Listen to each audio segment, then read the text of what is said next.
Hello, everybody. Kingdom Millionaire Mentor Ike Ikoku here with the Impactful Millionaire Show. And today I am interviewing Os Hillman.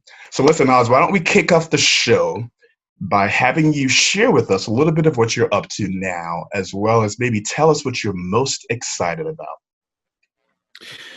Well, I felt like I've gone through about a 7-year season where I was just very focused on equipping men and women in the marketplace through my half-day workshops and to do some online training.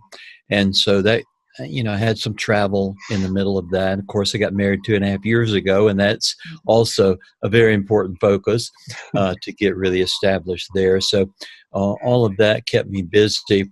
But then in the beginning of the year, I felt led to do something I used to do for many years, every year for about 6 years, and that was host an international conference on the 7 cultural mountains. And so I met a couple of people that sort of became the catalyst to kind of encourage me to go ahead and step out and host a very important event, the biggest I've ever hosted, and with more speakers than we've ever hosted. And it's called the International Culture Shapers Summit, and it'll be in Washington, D.C. next March. And we have over 45 presenters in that event based on the 7 cultural mountains of business, government, arts and entertainment, media, the family, the church, that these areas most define the culture that we live in. And so we're bringing together leaders like Roma Downey in arts and entertainment, Hugh Hewitt in the media, Tony Perkins for the family with Family Research Council, Del Tackett, who did the Truth Project that was so popular around culture change, and a number of other people. All the major workplace ministries are joining us for that. So if your listeners were interested in that, they can go to our website at cultureshaperssummit.com. Cultureshaperssummit.com. It's going to be a great gathering. We're partnering with the Museum of the Bible, which is a $1 billion project that opened up a year ago in November, sponsored by the Green family with Hobby Lobby. I've already been there one time, and it's an extraordinary 6th floor, over 30,000 artifacts, and the latest technology. So your listeners will want to go just for that, if nothing else. They get access to the museum on Friday and Saturday afternoon. There's a lot of talk out there about the 7 mountains. And even when you think about the summit you guys are putting on, in layman's terms, what is the 7 mountain movement all about? And what is the summit looking to do as it relates to that movement in itself? Sure. This really came about in 1975. Bill Bright with Campus Crusade and Lauren Cunningham with Youth with a Mission both met each other for the very first time. And it just so happened that week God spoke to them and said, these are the 7 areas that most define the culture that we live in today. And people adopt their values and their beliefs from these areas.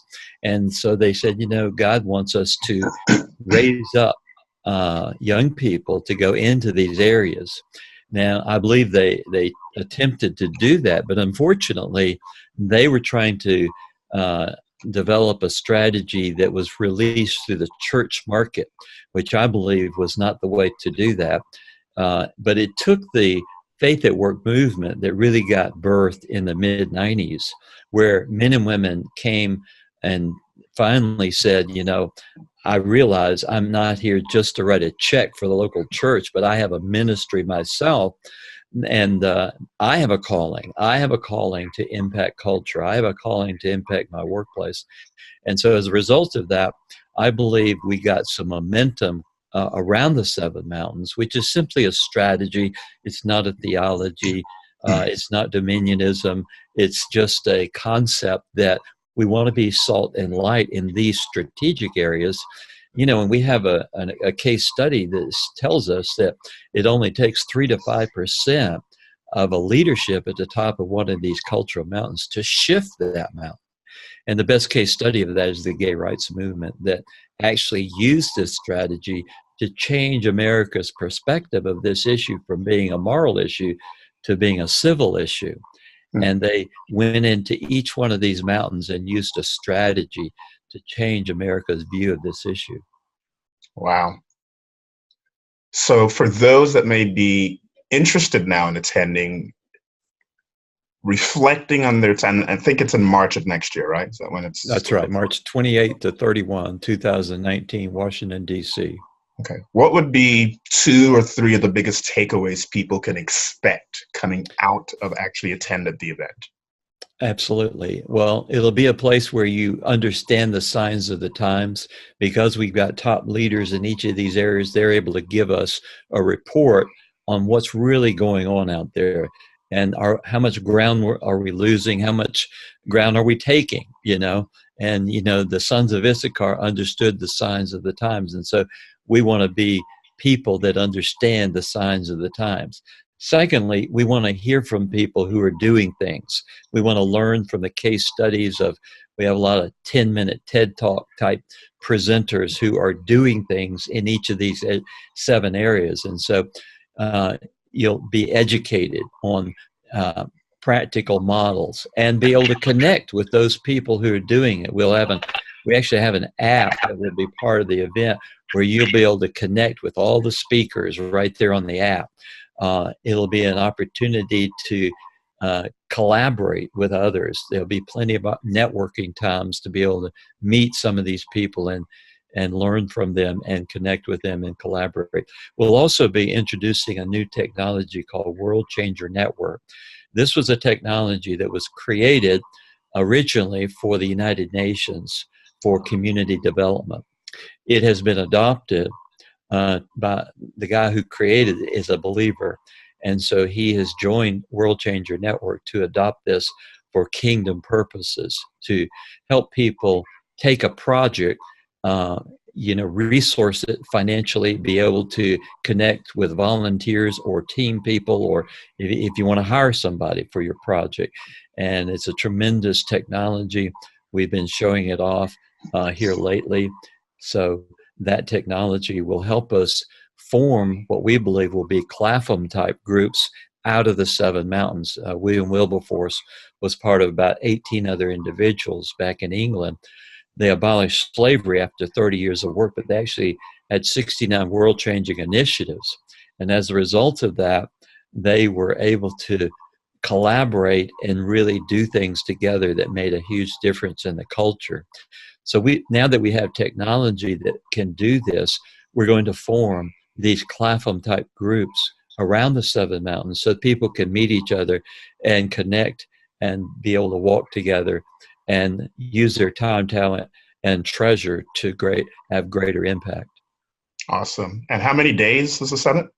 It's a Thursday night through Sunday at noon. Okay. Are there any special promotions for people that would maybe encourage them to sign up now as opposed to later?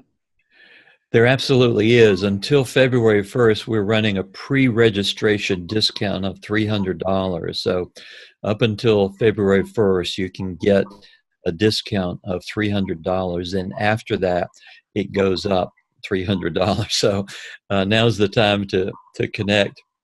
And we also have an incredible hotel rate of $129 a night, which it's cherry blossom week that week in DC. So all the hotels are full, and usually those hotels are $400 a night, and wow, we got an incredible rate. So even if you're thinking about coming, you should at least reserve your hotel, and you can find that information on our website, cultureshaperssummit.com.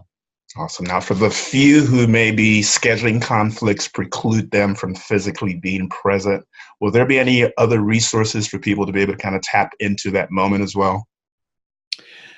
We might be doing a live streaming, but we're not firm on that yet. But we can handle 500 people, and so our focus right now is to make sure that we fill that up. And then if we fill that up, then we'll consider other opportunities to connect. Show's over, but your learning is not. Head over to www.ikefreemasterclass.com to grab your free training on how I busted the 9 myths of how to win the money game and stack the deck so in my favor that I became a millionaire in just 5 years after filing bankruptcy. And how you can too.